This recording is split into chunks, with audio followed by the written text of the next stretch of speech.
Penguins move in a really weird way, especially for a bird. They have this very upright posture, kind of like a human, but they also have very short, crouched legs. So when they move, they waddle like this, and that looks comical to us, but it's a way of making them more efficient than they would otherwise be.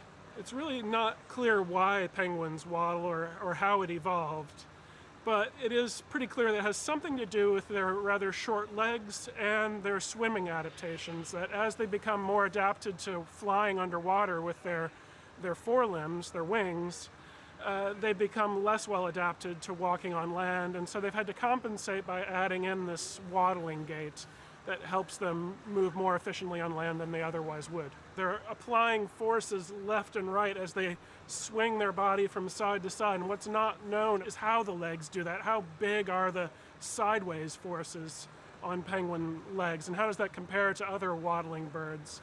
That's one of the things we're trying to measure, what the legs are doing. That's why we need these force platforms in the ground.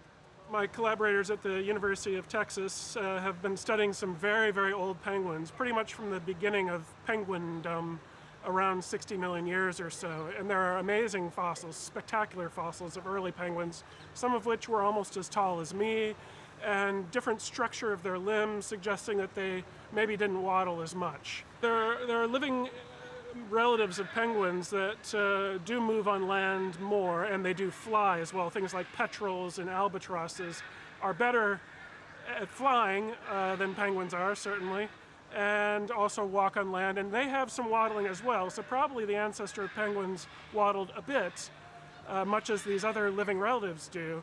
But we'd like to know more about just what was the gait of that earliest penguin ancestor like. It probably was a less waddly kind of gait, more efficient on land overall. When I see an animal do something weird as an evolutionary biologist, I want to know how that evolved, how it got that way. So we're trying to tie together what we know about penguin evolution with what we learn from this study about penguin biomechanics or physics.